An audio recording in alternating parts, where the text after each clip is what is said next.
This morning, this afternoon, this evening, every time. This is Eve over here, and she's gonna sing a song for y'all.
Should we do it again? Do it again. Yeah? Yeah. You guys know it yet? No? All right, we'll just try to sing along. Make up the words. All right. Here at Namaste, we feel some kind of way. It's something about when we say we love, we really love. We see you, we care. Be yourself while you're here. That's exactly what keeps me coming back.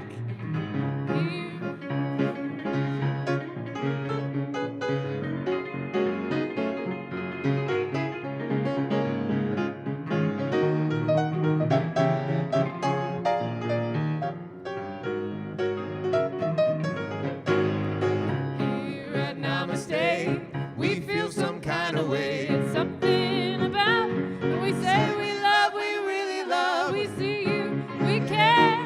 Be yourself when you come here. That's exactly what keeps me coming back. That's exactly what keeps me coming back. That's exactly what keeps me coming back.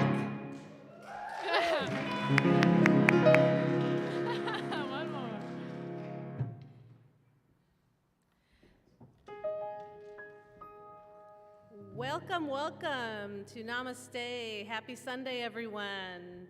We are so glad that you can be with us, whether you're online or in the sanctuary here today. I just want to let you know this is our second Sunday that we are welcome here live and in person. Yay! Woo! We get to enjoy the energy of each other. So come on in and join us on Sunday afternoons. If you are new, we are so glad that you are joining us, whether it's live or in person. And for the rest of you, welcome back. I'm glad you're back. Namaste is a radically welcoming community. We believe that all paths lead to an awakening.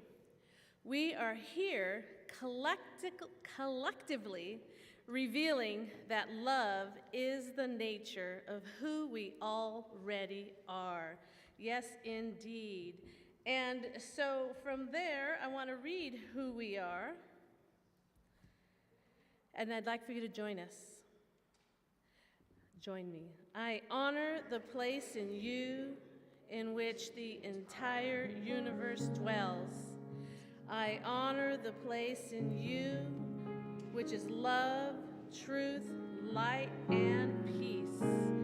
When you are in that place in you, and I am in that place in me, we recognize that we are one. Namaste. And I want to hand it over to Kong. All right, thank you very much.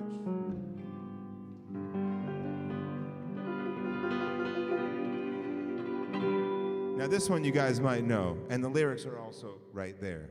So help me sing along and make sure I get them right. Just walking with the Spirit. 1, 2, 3, 4. I'm walking with the Spirit, and I'm talking to the Spirit, and I'm learning from the Spirit, and I'm turning to the Spirit, and I'm growing with the Spirit, and it's showing in the Spirit. Well, walking with the Spirit in front of me. When I find myself in one of those situations, it's leading me to some kind of drama or confrontation.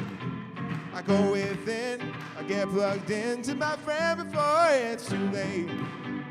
Put the Spirit in front of me to make those crooked places straight. Well, I'm walking with the Spirit, and I'm talking to the Spirit, and I'm learning from the Spirit, and I'm turning to the Spirit, and it's growing in the Spirit, and it's showing in the Spirit. Well, I'm walking with the Spirit in front of me.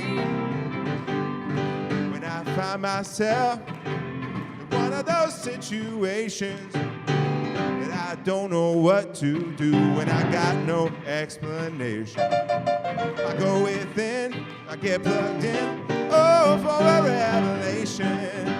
10 times out of 9, things will work out fine without my participation. Oh, I'm walking with the Spirit, and I'm talking to the Spirit, and I'm learning from the Spirit, and I'm turning to the Spirit, and it's growing in the Spirit, it's showing in the Spirit. Walking with the Spirit in front of, walking with the Spirit in front of, walking with the Spirit in front of me.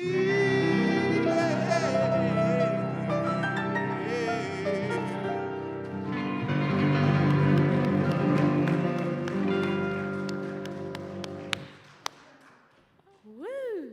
Yes, indeed. Thank you, thank you. Beautiful. And so now I'd like to invite our practitioner up to light the candle as our ceremonial candle lighting for each service. And this candle represents the light that exists within each and every one of us. And it also represents a light that exists all around us. So the namaste of the light within greets and acknowledges the light within you. And Chuck, our practitioner emeritus, is coming forth to light the candle. Yes.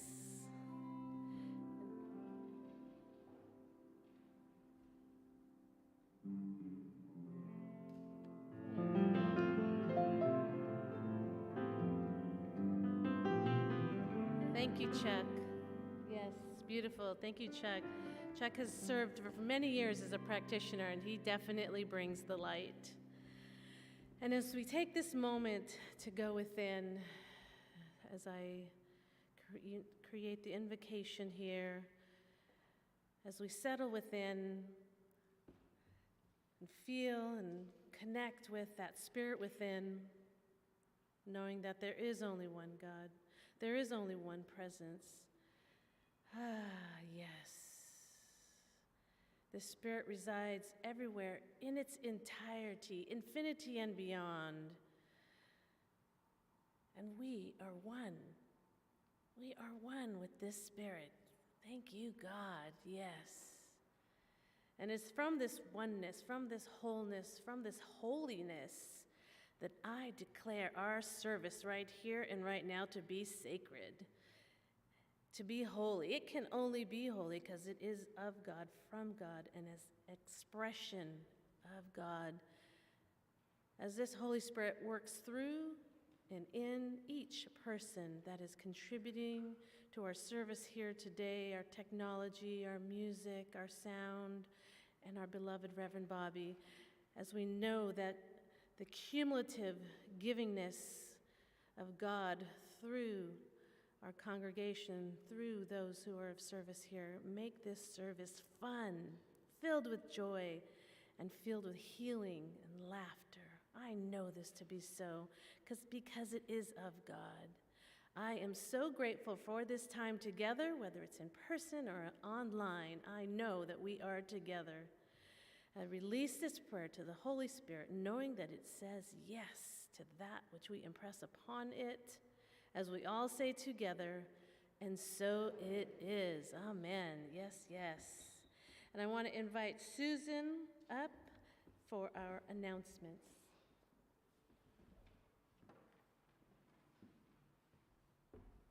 Thank you, Rev Veronica, and good afternoon, Namaste. I invite you to join me in reading our mission statement. I learn practical science of mind tools and practice in a loving, connective, and vibrant community to reveal my power and change my life. And how do we do this? We awaken to the truth of who we are. We realize these truths. We transform our life, and then we repeat the process each time, going to a deeper and deeper level. Our power statement: we are a thriving, dynamic, spiritual community.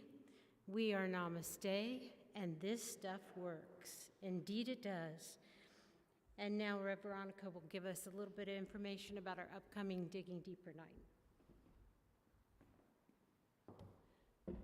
Thank you, Susan. I'm so excited about this Wednesday.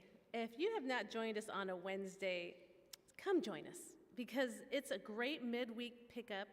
And Larissa Stowe is our guest this Wednesday. And if you're not familiar with Larissa, she's a local. She's here in Long Beach, and she's an amazing musician. But not only is she a musician, she is a spiritual leader. She is just transcending old beliefs and old ways of being and creating what we are calling the Weevolution, where spirituality is not about me, but it's about we. And she will discuss how we can examine our spiritual path and the direction we are going individually and collectively. We will look at how we can transform and transcend our limiting beliefs of separateness and disconnection and the concept of that we have to do it all on our own. Isn't that great? She's going to ask questions like, what does it take to we-volve from the I to the we? And how can we love beyond our judgments so that we can spiritually grow and realize that we are truly all in this together? Doesn't that sound inviting? Yes, yes. So I also want to let you know she's also like a spiritual, confidant to me. I do sessions with her as well. And so that's how important influence that she's had on my life, and she's really made a difference. So if you can make it this Wednesday at 7 p.m., you can go to Eventbrite, you can go to our website, you can go to Facebook page, you can text me. I'll let you know how to get there. You will not be disappointed. Thank you so much.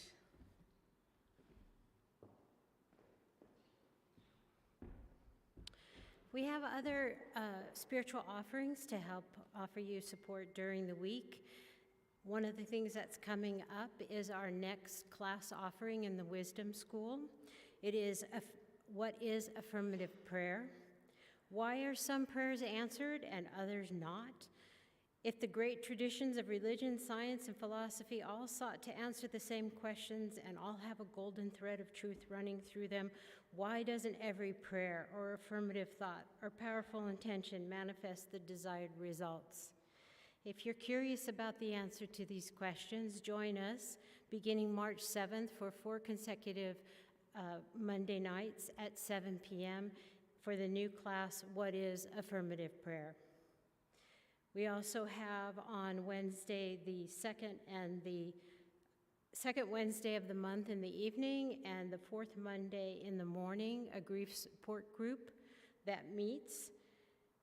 It's a safe place to support grief from life events, the changes they bring, and to find comfort in community.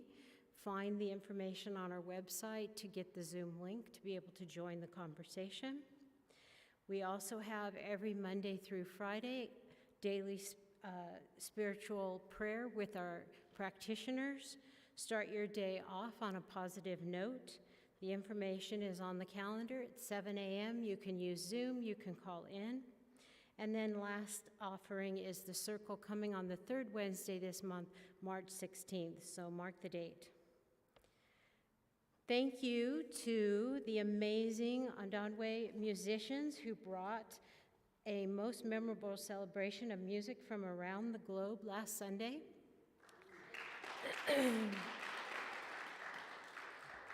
And also, thank you to Deb Campbell, who is one of our long-distance congregants. She sent down some love tokens, which are sitting on the welcome table. She sent them down as a gift of love, and feel free to take a look and take one home. Welcome team, you have a meeting today immediately after service. And now I welcome Rev Bobby to talk about the 2022 Pledge Program.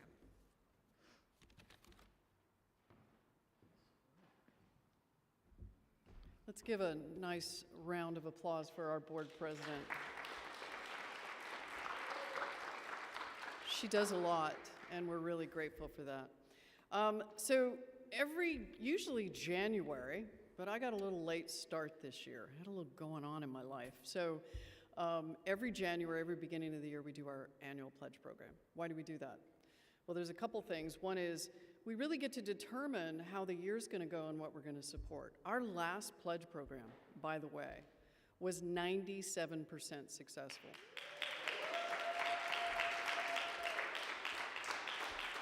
I don't even know if I've ever had anything like that.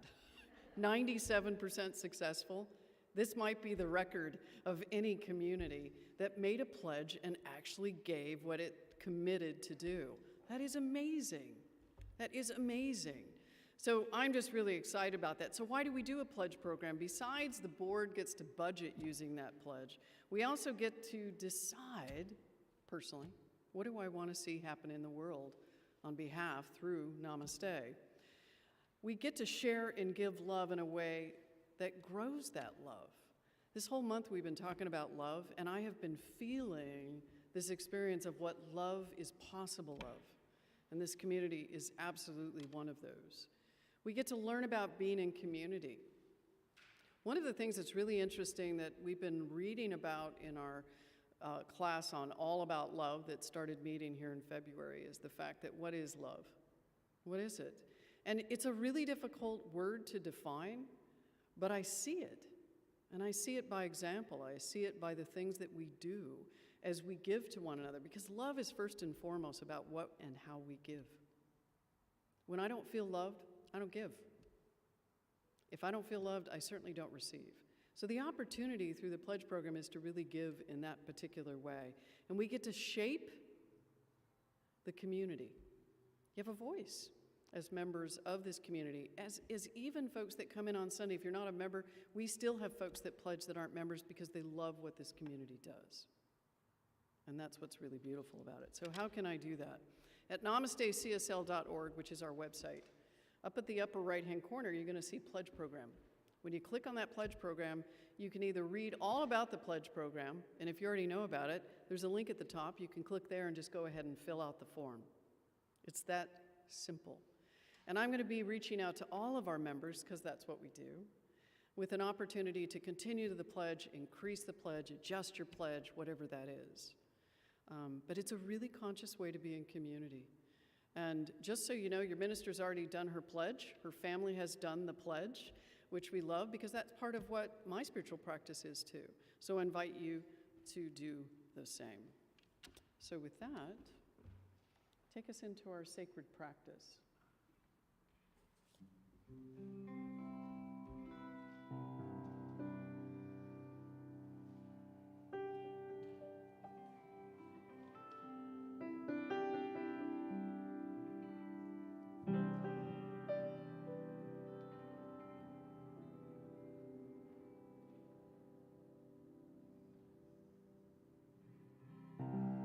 We are connected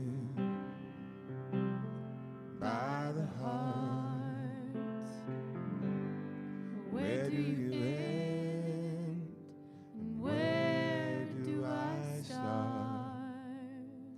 Anything you pray for, if fear is in your way, I am here to listen to anything you have to say. Your prayer is my prayer too.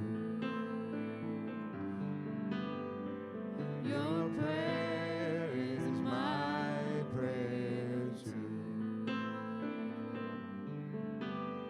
Whatever you feel, I feel it too. You're a part of me and I'm a part of you. Your prayer is my prayer too.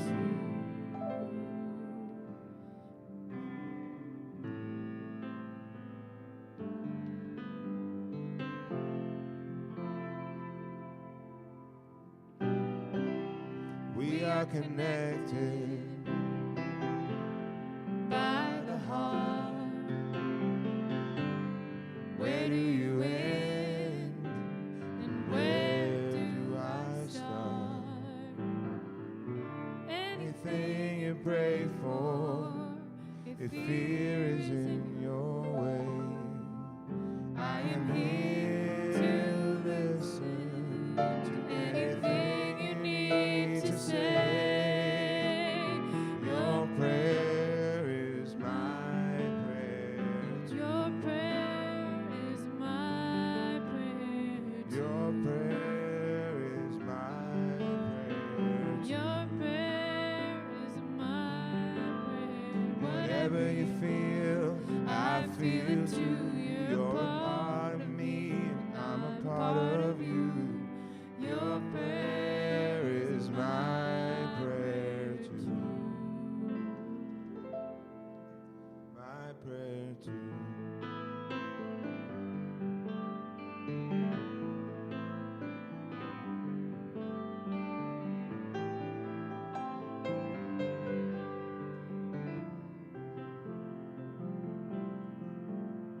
Your prayer is my prayer too. Your prayer is my prayer too. Your prayer is my prayer too. Your prayer is my prayer too. Your prayer is my prayer too. Your prayer is my prayer too. Your prayer is my prayer too.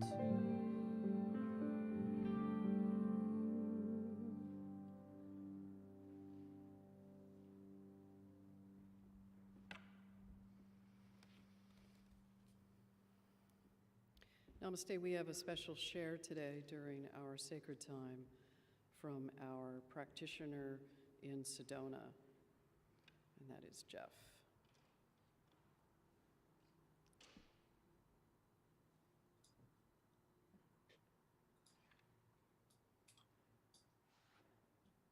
All right, today's topic is fear, fear to love. And what I would like to share and then go into a brief meditation is if anyone were to ask me, what is the purpose of life? It's a big question. I would answer them by saying, to know who I am to the greatest way possible, and then be that in the world. Took me a great while to realize this. I learned through experience from a very early age that I needed to meet other people's expectations. But who they wanted me to be or what they thought was best of how I should act, almost how I should perform. I got lost in the process, only trying to achieve the best, actually what they thought the best was. There's so much pressure there that I got lost along the way. I got lost as to who I am, what my nature was, who I really am.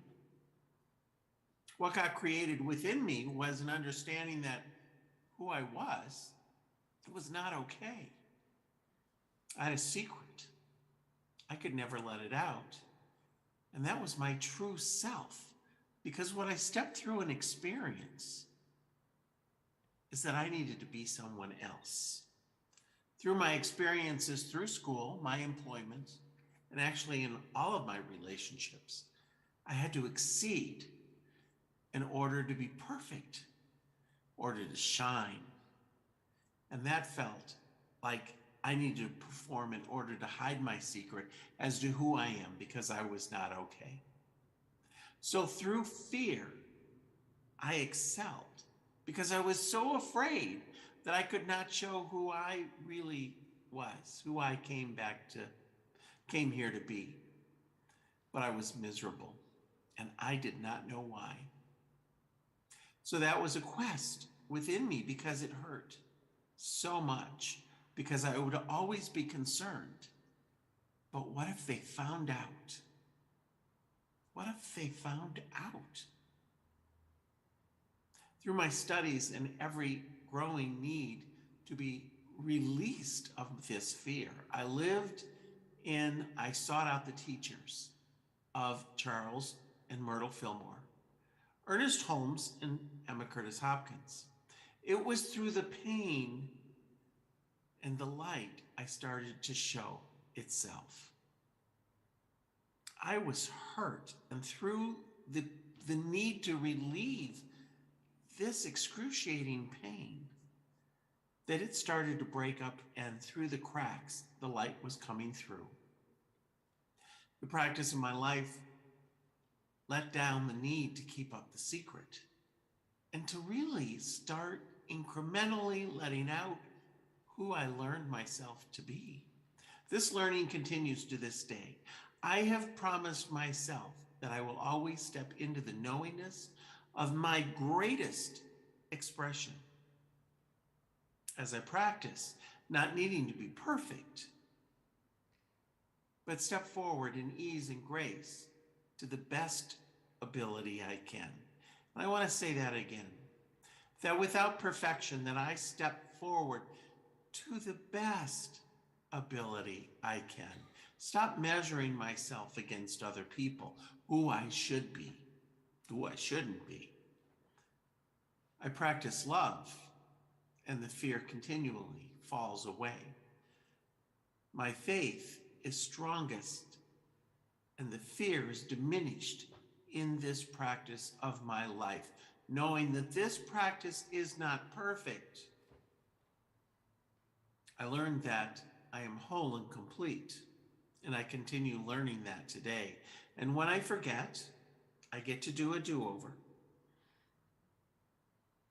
And then I step back into, I am whole and complete. I am not my past. I take responsibility for my consciousness of the practice of my life. Because when I fall out of that practice of being conscious, I can easily slip back into, who should I be? Who do they want me to be? I'm not perfect. No one is. There is a humanness of each and every one of us. And it is the imperfections I might see that really are my specialness. I am created as God created me to be. I must know what this is, and then practice me in this world to the degree that I know it. I have a saying for myself that I'll share for you, that I can be only my genuine and authentic self in this world to the degree that I'm brave enough to reach within my own soul to know who I am. And then only to that incremental amount to reach out and be that true and authentic self that I am. And this is not a one-time exercise, but a lifelong practice. And as in prayers, I know this truth of myself. I know it of each and every one of us. I picked up a book one time while visiting Sedona, Arizona on vacation before I moved here. And it is a great book. It's called Love is Letting Go of Fear. I bought it ages ago. And I'm going to read this one paragraph, and then we can go into meditation together. Most of my life, I have acted as if I were a robot. responding to what other people said or did. Now I recognize that my responses are determined only by the decisions I make. I claim my freedom by exercising the power of my decision to see people and events with love instead of fear. Let's take a collective breath together. And as I close my eyes, and however you do this for yourself, that in this exhale, that we just rest within the very center of our being. For myself, it is that whisper of God itself, telling me that I rest in its arms, that God will be wherever I am, and that I am that individualized expression of God itself, that there is no other. There is no other, yet we are all of that oneness that God is. That I am that individualized expression. I am created as God created me to be. And as we continue to breathe and settle into that knowingness of ourselves, what I have come to believe, that each and every one of us are like a seed. Special. Each seed, each soul, special to ourselves. Not needing to grow into a plant of what others expect us to,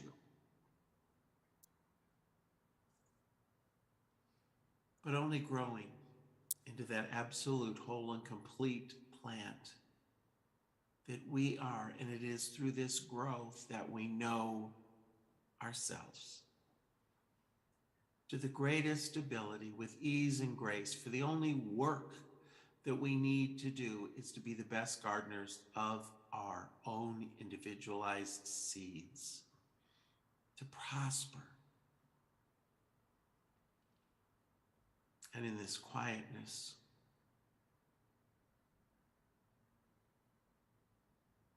I just hear a promise. Do not cheat yourselves of who you are and all that you've come here to be.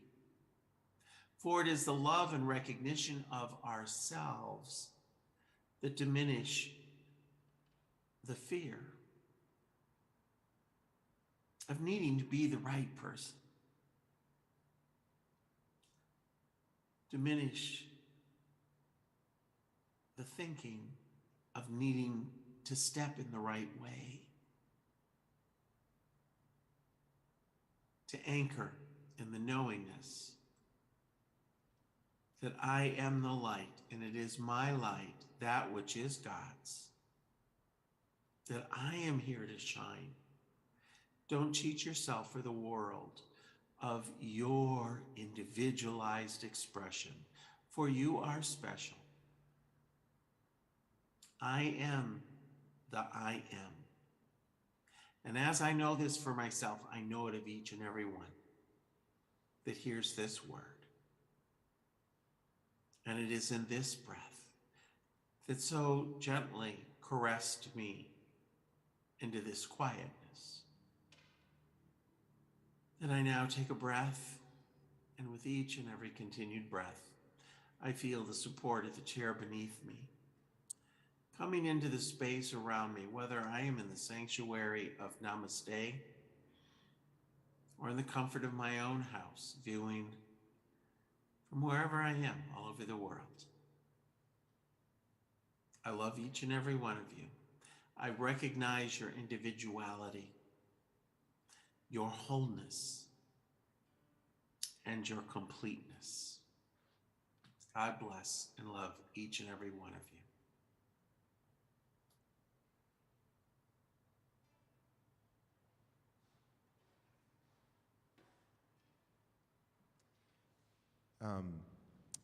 Thank you so much for that wonderful and sacred moment. Before we go into the next song, I wanted to just quickly tell you guys something. When I walked in today, I was wearing this shirt. Surprisingly, yeah. No, I'm just kidding. And Bobby pointed it out right away, and she said she really liked this shirt that I was wearing, which I thought was really cool because I just got this shirt, and actually my girlfriend, who's very beautiful on the inside and out, and a wonderful artist, created a clothing line with her art that is activist art and also eco-conscious clothing. And her first line has dropped recently, and I bought a shirt right away.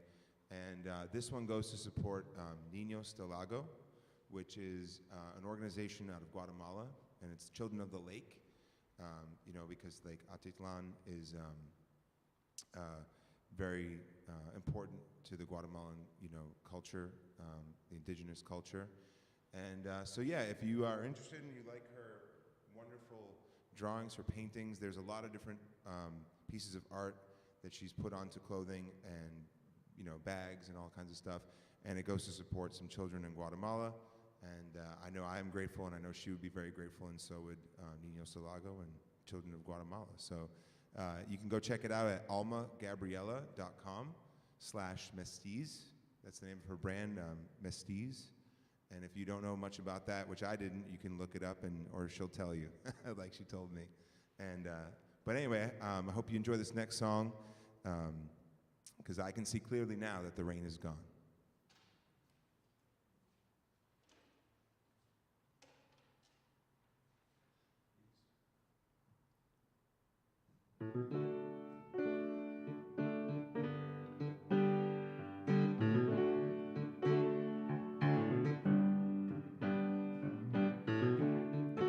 I can see clearly now the rain is gone. I can see all obstacles in my way. Gone are the dark clouds that had me blind. It's gonna be a bright, bright, bright, sunshiny day. Be a bright, bright, bright, sunshiny day.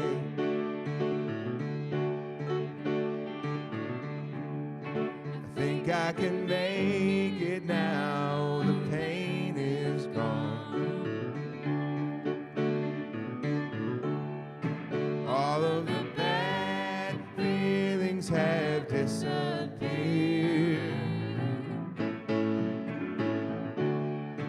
Here is the rainbow I've been praying for.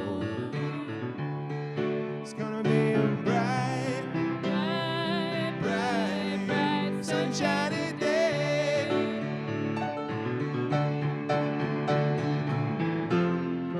Look all around, there's nothing but blue sky.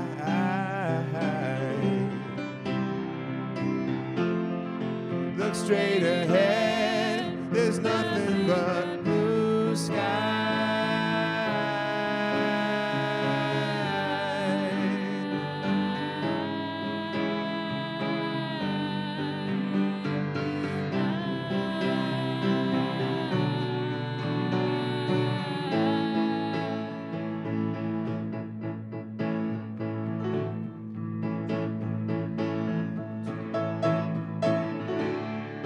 I can see clearly now, the rain is gone.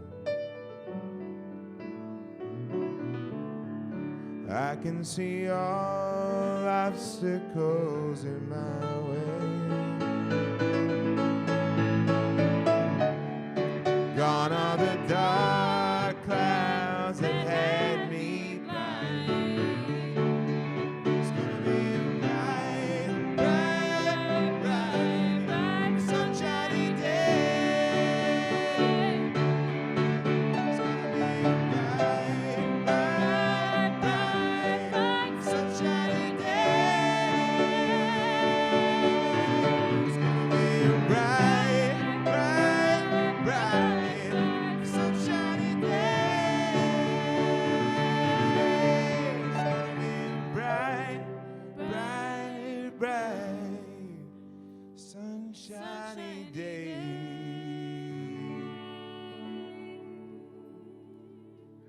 Thank you.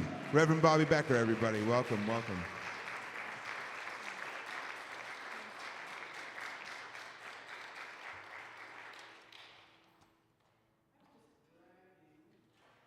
Wait, now I can brag. I was bragging about our music team and how beautiful it's evolved. And I love Eve here today.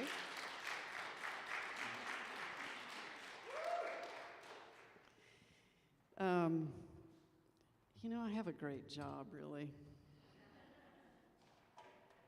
I do. Right, Rev Veronica? Yeah. Because we get to do our spiritual work as our living, sometimes our living, right? But it's how we live. You know, and I don't know of really anyone that steps on this journey, practitioner, minister, student, of whatever it is that you are pursuing or have set an intention for, that somehow that when you do this work, your practice is because you get to see how this work changes your life. And as a minister, you get to practice this because you get to see how it also works as other people's lives. And there's such infinite value to that. And that I'm just really, really grateful for that. So last week we talked about forgiveness, we've talked about the pause, we've talked about seeing God as us this month, all in the context of love. And so, you know, I've asked this question, you know, when I've spoke this month, and the question I ask is, what is love? What's love? To you. What is love to you? Friendship. Sharing your favorite treat. I'm sitting by you next time. Your granddaughter. Music. Connection. Compassion. Respect. Interesting. None of those words are probably in the dictionary under love, are they? Probably not. Which is interesting, because when I look up in the dictionary about love, it's usually about romantic love, and it goes into a host of things that I may or may not kind of resonate with. But, I mean, love is not necessarily easily defined, but we can talk about the experiences of love that we have. Fear is also that same kind of word. And oftentimes, when we talk about love and fear, both of those are they're words that don't have specific definitions. It's kind of like, tell me what blue is. Right? Does anybody want to tell me what blue is? It's not red? Opposite of red. Is it the opposite of red? Maybe, right? It's the sky. So you're giving me things that are blue, right? Maybe. Someday the sky's gray, and I've seen the sky red, right? But these are words that aren't really easily defined, and yet they are absolutely parts of what we live. Go ahead and put up Ernest's quote, the first quote under my talk. I'm going to wait for it. So, peace comes from the. Now, do you see those brackets up there where it says awareness? Those are my words, okay? Just so you know, I completely mutilate Ernest Holmes sometimes, but I kind of like it when I do because it gives me a place to go to. Peace comes from the awareness versus using the eyes of fear, and that's what I'm going to say is the absence of fear. Because I'm going to give you something a little more concrete to stand on, because what is the absence of fear? And actually, sometimes there isn't an absence of fear, even when I'm in love. So this is why I'm saying I think peace comes from the awareness versus using the eyes of fear as the absence of fear. From a consciousness of trust, from a deep underlying faith in the absolute goodness and mercy. So I'm just going to actually ask this question right now. How often do you have a deep underlying faith in the absolute goodness and mercy, like exclusively? Like there's like a range from I kind of have it to I absolutely do. And it doesn't exist with us or sit with us all the time, does it? So I think that's why I'm trying to say, what if I have an awareness of my fear? I can still act consciously when I feel fear. I don't have to have the complete absence of it, but I do have to be aware of it. The final integrity of the universe in which we live and of every cause to which we give our thought, our time, and attention. And I love Ernest because he actually draws out kind of like we would call a spiritual prototype. This is what it would be if it was absolutely perfect. Which for me sometimes doesn't work because I'm always, I grew up in a faith where perfection was what you were trying to become as a human, and the idea of perfection was certainly not something that you could really do with the definition of perfection, which is without error. I have yet to live without error. And I'd like to think that sort of the cracks and the flaws in me are what make me me.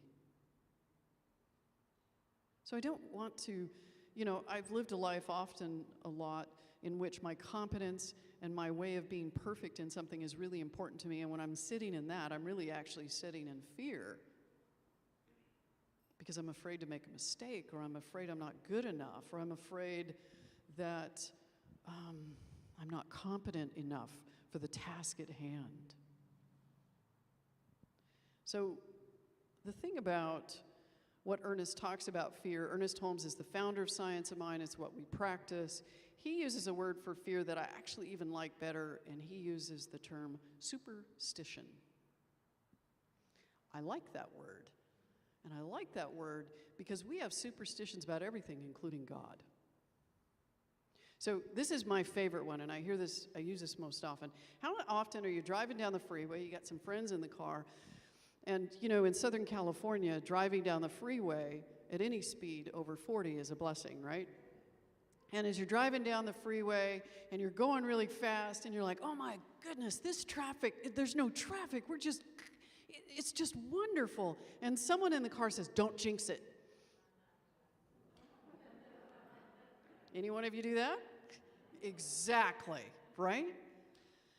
Because we think when we affirm our good that the other shoe's gonna drop, that the universe is gonna take it away. As if traffic shows up in the next moment, that somehow I've just created all this traffic, right? I mean, really? That's my fave. But what's really interesting about our fear or our superstition, as Ernest would call it, it's that a superstition is defined as a belief founded on irrational feelings. I never have those. I had them earlier today, just so you know. It's a belief in a religious system regarded as unreasonable. How many of you have believed in a religious system that is completely unreasonable? I want to see every hand up on that one. Unreasonable. Like, my favorite unreasonable system is when it's based on salvation. I am such a fan of tearing apart salvation because as if I collect enough mileage in my good deeds that I will get to go to heaven. That's the most unreasonable system I have ever heard. And it literally tore me apart as a young person. Most people that walk in those doors have been traumatized by that very unreasonable belief, as if somehow I'm not good enough, just the way that I am. We've created the idea of God in our own image, which is usually after a parent that we have, typically, unless you come from an absolutely freakishly loving home, in which now you believe that God loves you no matter what, right? So for those of you in the room, excellent, grateful that you're here.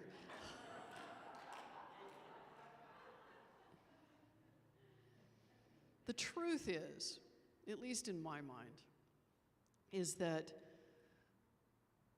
there's an effect in everything that has a cause. That's it. My talk's over. No reason to go on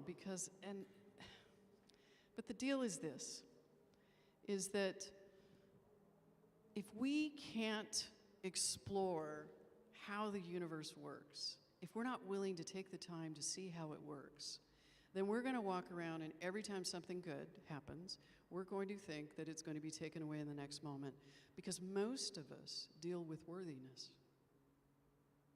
Most of us think, sort of what was said, the announcements about our prayer class coming, is that other people's prayers are answered, but not mine.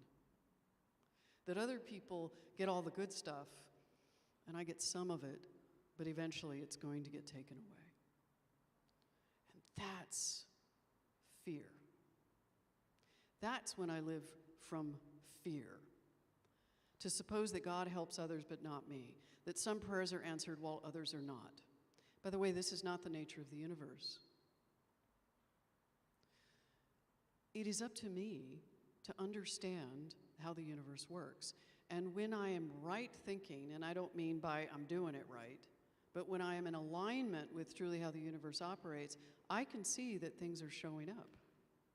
Last Sunday, it was really interesting when I was giving the talk on forgiveness, and my buddy Lubin showed up, and I was actually going to tell a story about Lubin.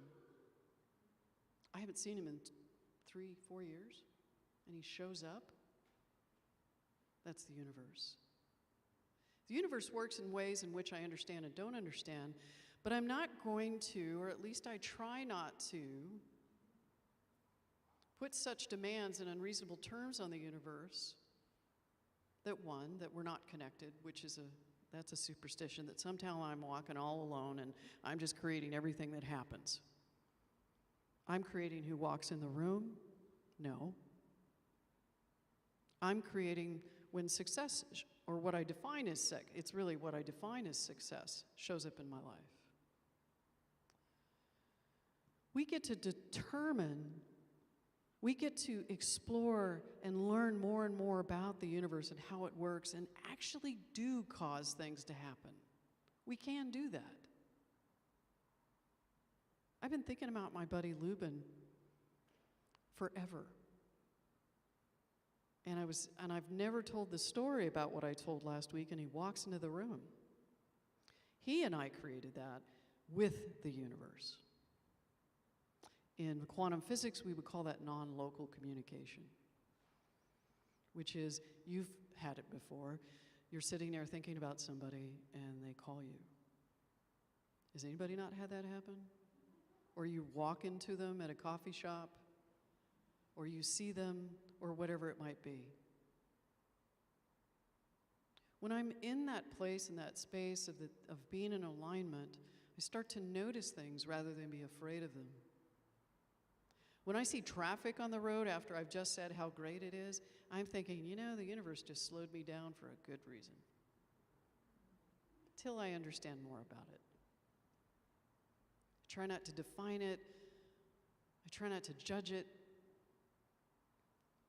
But one of the things that I came to understand is that most of my beliefs were around some superstition that I had learned. Most of my beliefs around God, around the universe, about many parts of my life. But until I observe or spend some time in it and really look at that there are two ways, as I've mentioned, that I live from. And I live from typically, not the black and white, sometimes it's not one or completely the other, but I either live from fear or I live from love. And sometimes it's a combination of all of it. And by the way, the two do coexist together, except I can choose to perceive and make choices from love, which is truly the place of power, but not power over, power in. You see, the difference between fear and lie mostly is that fear is a liar.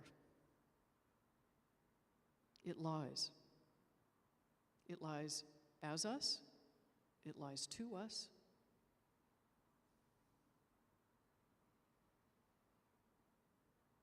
Fear is present in all of us. It creates division. Sometimes it's so strong sometimes it's so strong that we go out of our way to where we think we're preventing ourselves from experiencing something. Can you go to the next slide, my friend? Oh, was that already up there? Oh, I love that. You're so good, Nikki. Thanks. Fear's a liar. Thank you. These are some examples of when we're living from fear. Striving for perfection. Something shows up and I don't feel very perfect. Anybody feel like that?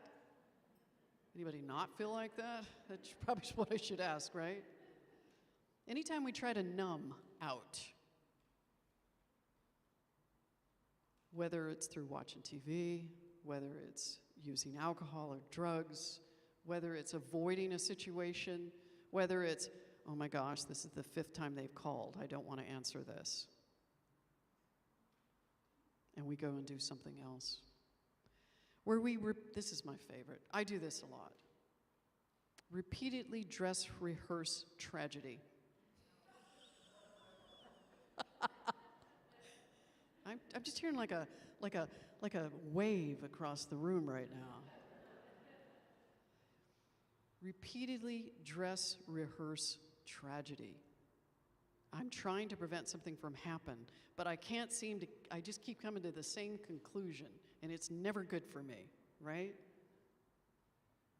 Imagining all the ways that things could go wrong. I do that too. I did that right before service, by the way. I imagined all the parts that I wasn't ready for. If these sound familiar, if you're doing these, you're in fear. It's that simple. Now, there is a way. Go ahead to the next slide, my friend.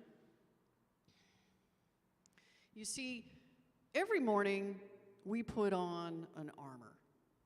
All right, before you start to read this, look right here. Look right here. Okay? Because I'm going to explain that in just a second. But I want you to see it. Every morning we put on an armor. And it changes from person to person, but it usually revolves around one of those methods I just talked about. If we're in fear, those are the things that we're going to do, which usually shows up, I would say, at the core, which is like self-doubt, judgment, and shame. Those are probably the most common things we experience when we're in fear, before we're about to do something, which is some of those things that I just listed out. Love, on the other hand. Remember when I was asking you what love is, you couldn't necessarily define it for me, but you could tell me ways that you've experienced love. Truly, with love, in this month's book by Bell Hooks, All About Love, she gives us 4 things that if we are standing in love, we are having an experience of it, or we have a practice of it, because love is an action. If it was only a feeling, by the way, I want you to remember your first love, okay? How many of you are still with that first love? Anyone? Okay. See, you can't say that love is just a feeling because feelings change, and that's what's important. Feelings are fleeting. But when I forgive, and that's my practice, and that's something I do, that when I invest in my healing, that is self-love. When I have compassion for myself or others, I heard that word compassion earlier. And the thing that I have really, truly felt in the last few months, because I lost my 2 brothers in a month, and the thing that I identified that was truly missing in their lives around love was hope. When we have hope, it means there's possibility. And love gives you that. Love keeps that door open to possibility. And when we lose that, all sorts of things happen. We don't find our way to, not to salvation, we don't find our way to us. With fear, we feel alone. And in love, we feel the connection. Just like in the room right now. There's this feeling of connection. As you probably laugh at your own sort of experiences of feeling in fear. And in just this moment, just imagine what it is to feel love, your granddaughter, when you're with your granddaughter, when you think about your granddaughter, when you give to whoever it is you love. Whenever the experience is to where you actually feel connected to something other than just myself. That's love.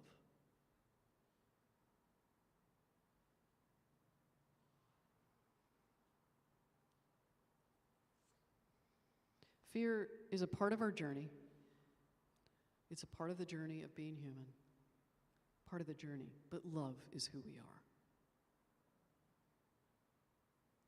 To completely eradicate love, I only know of 2 or 3 people, at least that I know, that have done that. And I think it's Eckhart Tolle and Byron Katie. They don't even have an ego, so I don't even like talking about them. Most of us have to work at it.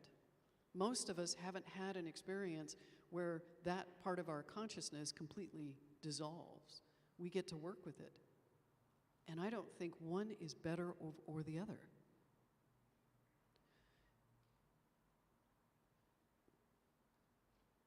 Could you put up the Thomas Merton quote for me, Nikki? You're way too quick. Love is our true destiny. We do not find the meaning of life by ourselves. That should say alone.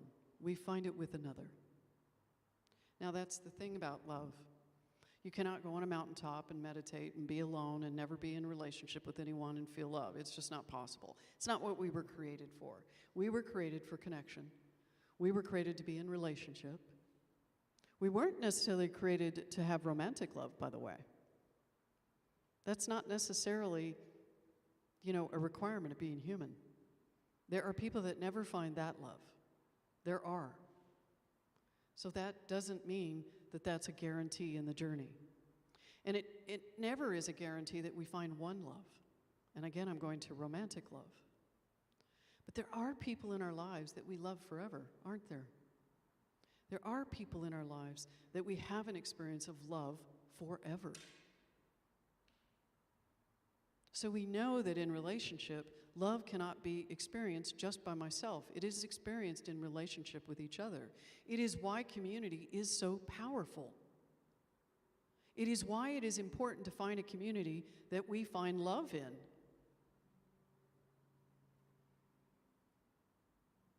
Struggle is part of the journey, but the struggle isn't in our innate state of being. When we struggle, it's often, and I think struggling is actually really important. Ernest Holmes is going to disagree with me, and maybe the practitioners too. But I actually think that when we struggle, it's a road sign. It's a road sign that I'm sitting in fear. Sometimes when I'm in grief, I struggle. Right now, there's a struggle for me, and I'm in some grief right now. But I find the struggle to be somewhat comforting. Because if I wasn't struggling, then I didn't love. I know that. So let me ask you to just think about just a moment. What was your struggle this week? What did you struggle with? So just pull out something that just really you had a challenge with this week. And when you pull that thing out, what was your perspective? Because it doesn't matter what you struggle with, what was my perspective of that struggle? So I want you to identify what was your perspective of that struggle. Did you feel frustrated? Did you feel ignored? You get to identify what it is that you felt in that struggle. So just take a moment. Close your eyes. Be with it for just a moment. Identify what was that struggle. What was my perspective of it?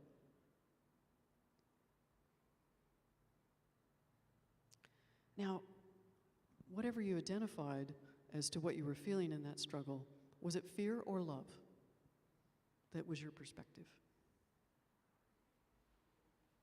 Anybody? Fear? Anybody have love in the middle of their struggle? Anybody? Yes. Yes, you can have both. Remember the fear over here and the love over here? You might have a mix, but if you want, in that struggle, it can tell you, where was I having that fear? And how would love see it? See, love is neutral. Love is the observer. Love says yes to everyone and everything. So in defining really how we can be love rather than fear with each other, for ourselves, Eric Fromm gives this great definition. Not that one, Nikki, but that's okay, you can put it up there.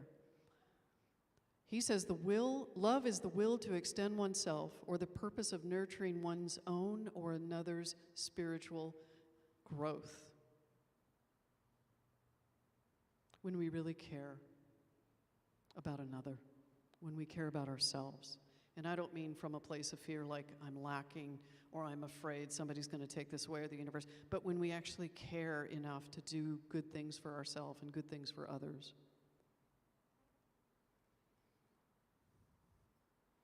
See, Eric Fromm then said, in The Art of Loving, he's an amazing psychoanalyst, and he wrote a book about the art of loving, and he said, love is a decision.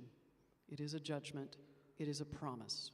We actually have to choose it even though it's part of us because we get all this fear wrapped around it most of the time. So it is a choice to have the experience or to give or to be love.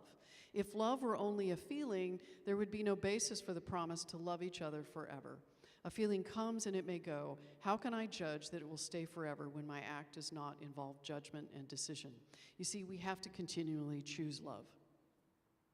Because as our humanity is, we get wrapped up in a whole slew of distractions, both chosen by myself and distractions that we all provide for each other.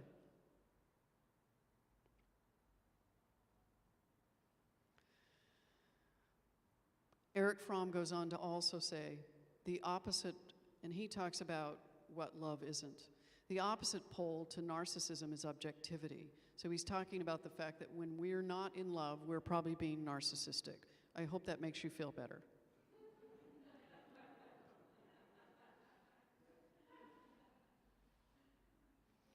It's the faculty to see other people and things as they are, not as what we see them, but as they really are, objectively, and to be able to separate this objective picture from a picture which is formed by one's desires and fears.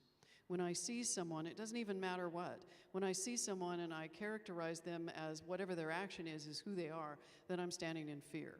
Even your favorite politician. Sorry, it either works all the time or it doesn't work. And then Bell Hooks says, final quote on love.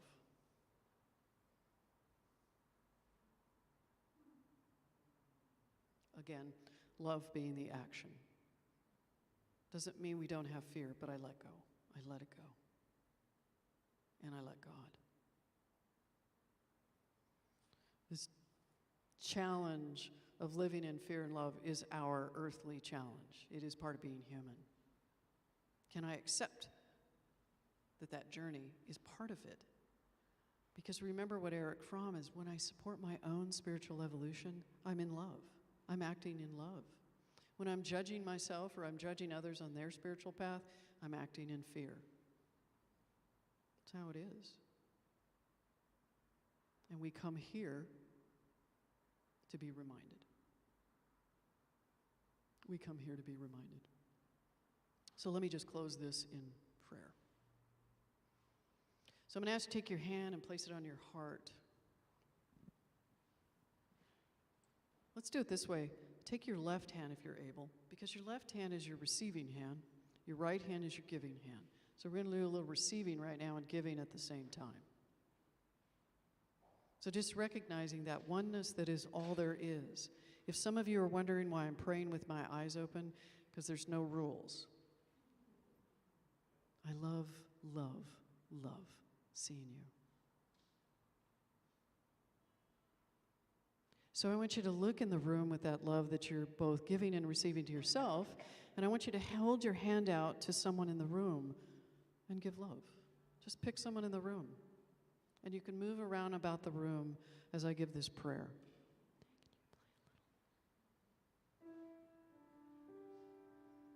And just keep moving about the room, knowing that there's this oneness It isn't just your hand that's giving love. There's an energy about you that's giving this love, for this love is God. And God is all there is. God is all there is. And God is love. And if God is all there is and God is love, guess what I am? Love. I love that Rev Veronica stands up and just says, screw this, I'm going out and giving some love. That's a prayer. Knowing that I'm one with love, what I commit to this week, I commit for myself, and I invite you to do the same, is I commit to seeing love this week. I commit to being aware of my life and my perspective and when I show up in fear. And I just accept that beautiful pause at that moment and make that fear just be in my awareness and my consciousness. And then I make a choice, for love is a choice. So I just bless you all with that beautiful choice of love and accept love as each one of you and me. And I accept that for all of humanity, all of creation, for puppies and for grandchildren and for art, for nature, for everything that shows up in our lives, for my car that I love, for the beautiful, beautiful child, for this community that is Namaste, this board of trustees, these practitioners, and all that walk in these doors. I just accept love as that. And so it is. Amen.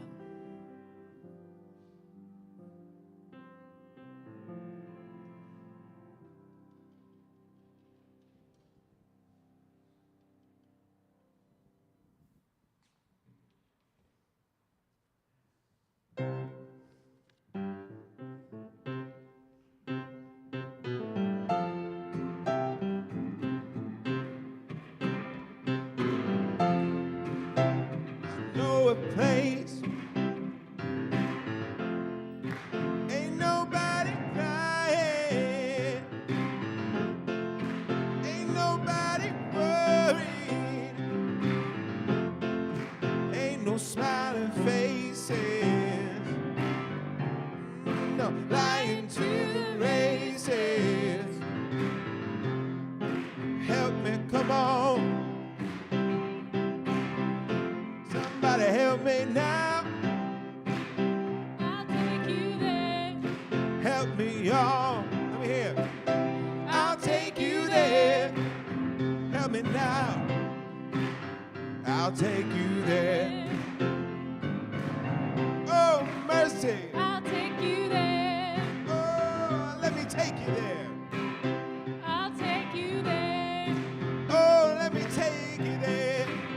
I'll take you there. Now play your piano now. I'll take you there. I'll take you there. I'll take you there. I'll take you there. Oh Lord, all right now. I'll take you there. Oh, mercy, mercy me. I'll take you there. I know a place, y'all. Ain't nobody crying. Ain't nobody worried. No smiling faces. Lying to the races. I'll take you there. Oh no, yeah. I'll take you there. Oh no, yeah. I'll take you there. Come on, let me take you there now. I'll take you there.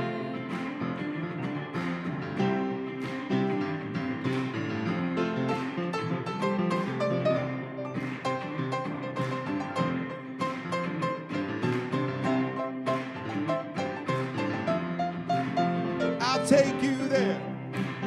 I'll take you there. I'll take you there. Ooh, I'll take you there. I'll take you there. I'll take you there. take you there.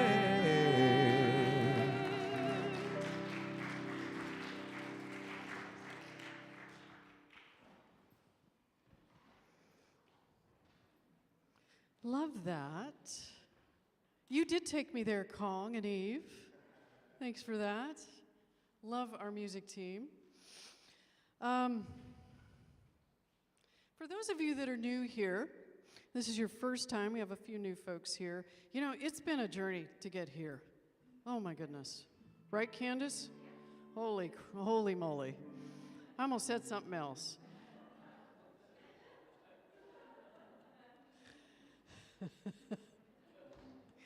Church in a pandemic. It's my fave. Wow, and again, it comes back to just living that place and living in a place of love and really making that choice of love every moment. Every moment is a chance and a choice for love. And so what I get to do right now is, and I love how beautiful our community has been giving. Our pledge program has been amazing this last year. And I'm actually pretty excited about the year, which I can't say I've had that in a couple. But we've had some amazing things happen as a community. We've had a year of great abundance. We've been able to pay off a significant amount of debt that occurred in the past. We've been able to sit in such abundance, and we have more to do. We have more to do. That's what I'm excited about, that we get to do. So when I tithe as my giving to Namaste, what's really beautiful is I get to take that gift and give that gift from that place of love, which is the love that I have for this community. Now, I don't necessarily always believe this, but I believe this in this case, that there's something special about Namaste. There's something special in its bones. And Kong and Eve were singing about it at the beginning, which is, if you want to feel love, you come here. If you want to feel love, you come here. That's why I give.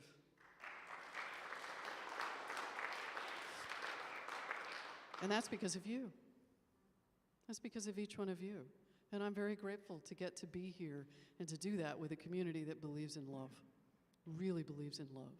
So whatever that gift is, which you can give online, you can give, there's a basket in the back. I almost can see it. And I have really good eyes. What's going on right now? But when I give from that place of love, I give without attachment. I give because I know that my gift is just not mine, that I'm giving in a room full of folks, that I'm giving from folks that are online. We're all giving to a common purpose of love.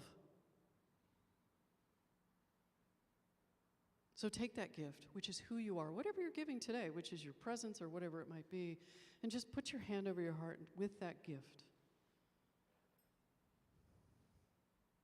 And let's say our affirmation for today. The abundance of all good surrounds me and operates through me. So by the way, the abundance of all good, not fear. Right? Right. Just making sure you heard what I was talking about. So because of love, what am I going to do?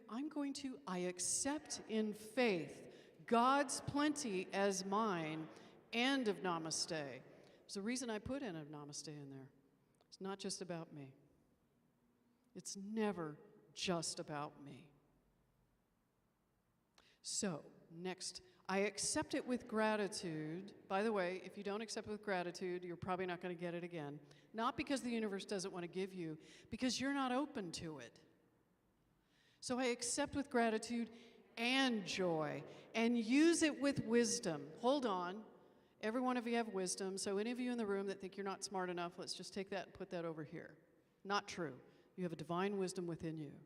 So that wisdom as the inlet and outlet to all that God is. Now say this with feeling.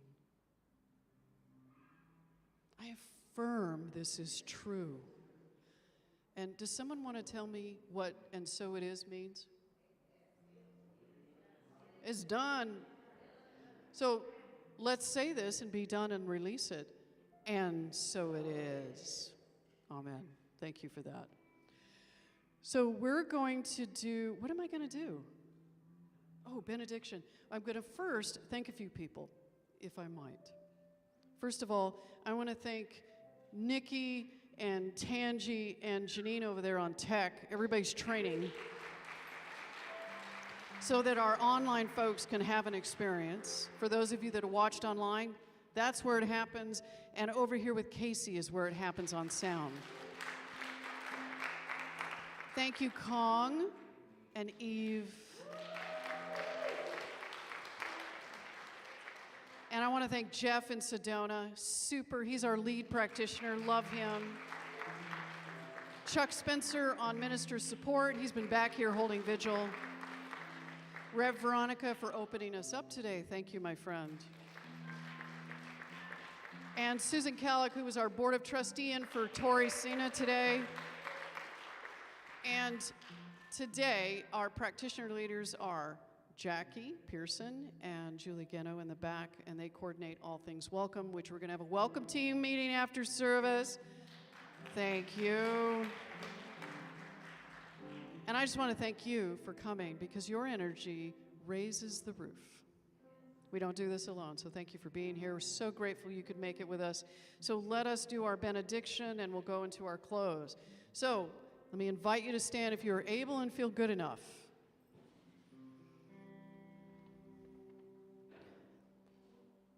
So how many of you know that something wonderful is happening right now? Just leave that right there, Joyce. We don't even have to mess with that anymore. I'm going to make you take that home.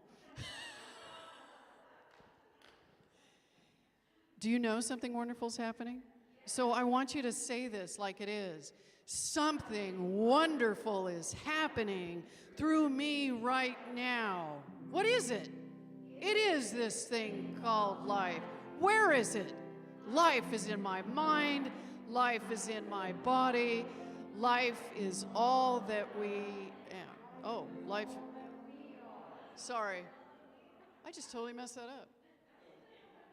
Let's start with life is all that we are. Life is all that we are. What am I going to do with it? I accept it. Where? I am it. And what am I going to do with it? I share it with all.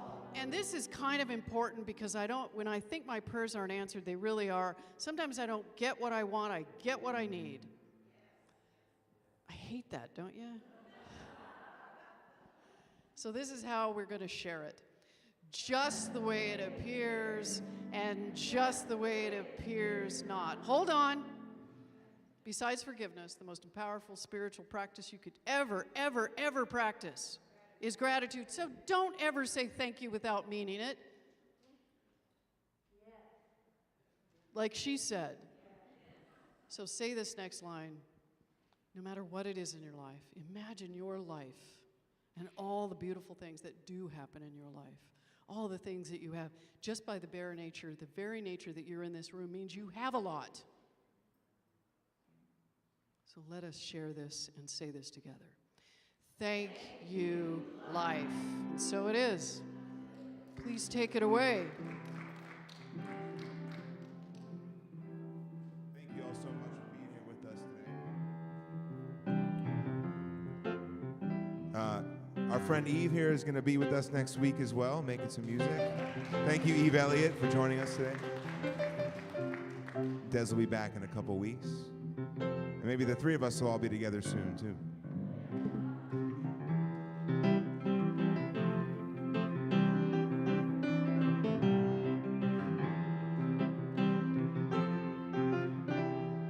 I do believe I will receive.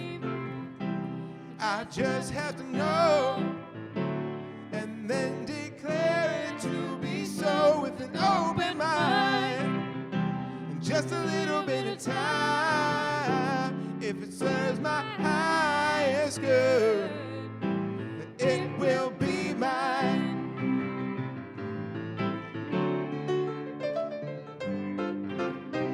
I do believe I will receive.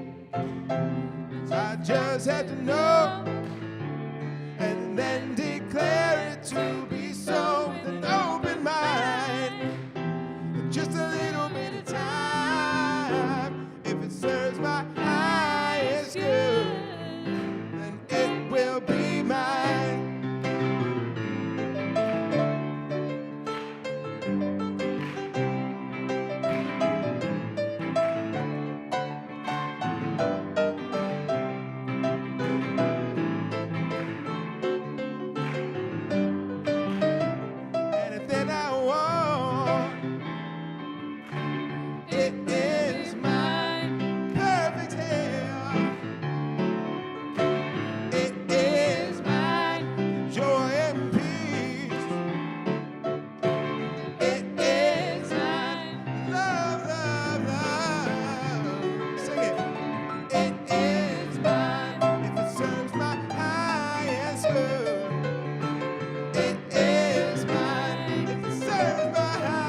Namaste.